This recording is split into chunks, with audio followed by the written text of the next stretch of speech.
हमारे देश में अनेकानेक शिव योग की विभूतियां हुई, जिनके दर्शन मात्र से ही, दर्शन करने से ही समस्त दुख और कष्ट दूर हो जाते थे।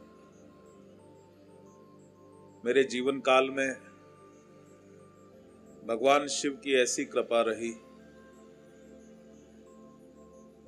कि ऐसे दिव्य सिद्धों को जानने का, उनसे कृपा प्राप्त करने का मुझे बचपन से ही अवसर मिलते रहे। जब मैं छोटा सा था, 8 साल का था, तो हीलिंग क्या होती है, अपने आध्यात्मिक शक्तियों से कैसे मरते हुए व्यक्ति को जीवित किया जाता है, वो मैंने अपनी आंखों से देखा था। जो मेरे स्वयं के गुरु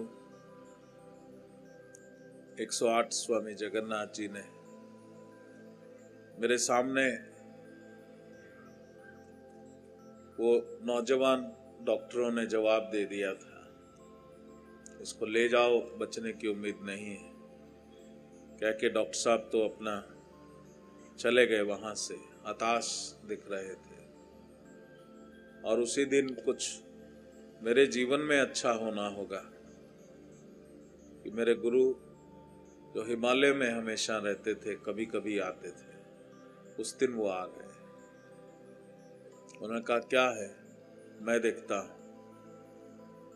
और जहां वो अचेत, एकदम बेहोशी की हालत में निर्जीव सा वो नौजवान एक तख्त के ऊपर लेटा हुआ था, सब लोग बाहर चले गए, मैं पता नहीं कैसे कमरे में रह गया।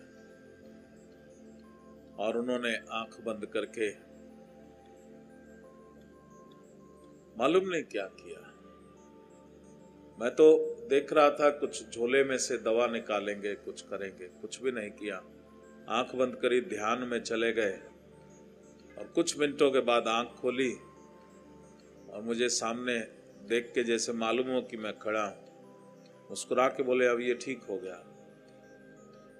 और उसी क्षण वो व्यक्ति जो हिल भी नहीं रहा था, बिल्कुल निर्जीव सा पड़ा था, वो खड़ा हुआ एकदम और बोला बड़ी भूख लगी, बड़ी भूख लगी, कहता हुआ वो बाहर चला गया।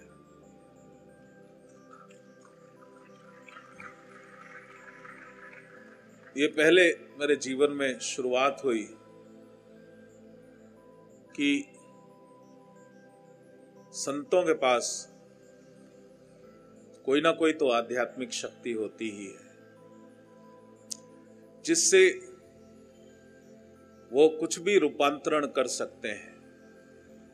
उनके भीतर कोई ना कोई तो साइंस हो सकती है, जिससे वो बाहर कोई भी व्यक्ति है, उसके अणुओं में, उनके सेल्स में, उसके ऑर्गन्स में, उसके शरीर में कोई ना कोई तो ट्रांसफॉर्मेशन दूर बैठे कर सकते हैं। वो प्रश्न मेरे मन में आया। मैंने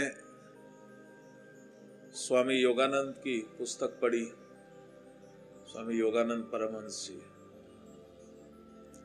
और उन्होंने बताया कि वो गुरु की तलाश में कलकत्ता से वो हरिद्वार आए। और वो तो मैंने भी देखा है, जब मैं अपनी साधना काल में जब मैं वहां जाता था तो हरिद्वार और ऋषिकेश ये 2 अलग अलग शहर से थे। बीच में जंगल था, बड़ा घना जंगल। उस समय हाथी शेर भी आ जाते थे और दिन ही दिन में निकलने का प्रावधान था, रात को तो निकलते नहीं थे। स्वामी जी ने भी लिखा कि वो हरिद्वार से ऋषिकेश जा रहे थे, एक दरोगा उनके साथ था। दरोगा खोज रहा था किसी डाकू को जो उस जंगल में सक्रिय था और जो भी यात्री होते थे उनको लूट लेता था। उसकी फोटो थी उसके पास। और दरोगा ने एक साधु को देखा, उसकी शक्ल बिल्कुल उस डाकू से मिलती थी। तो उसके हाथ में फरसी थी, पीछे से जाके उसने फरसी का प्रभाव जोर से प्रहार किया, कंधा कट गया, खून बहने लगा। स्वामी जी कहते हैं किसी के ऊपर अगर आप प्रहार करो तो वो विचलित हो जाएगा, शोर मचाएगा, चिल्लाएगा, लेकिन वो साधु शांत भाव से मुड़ा और उस दरोगा का नाम लेकर के बोला कि देखो, जिसकी तुम तलाश कर रहे हो वो मैं नहीं। उसको कैसे नाम पता लगा उस दरोगा का, और कैसे उसने कहा।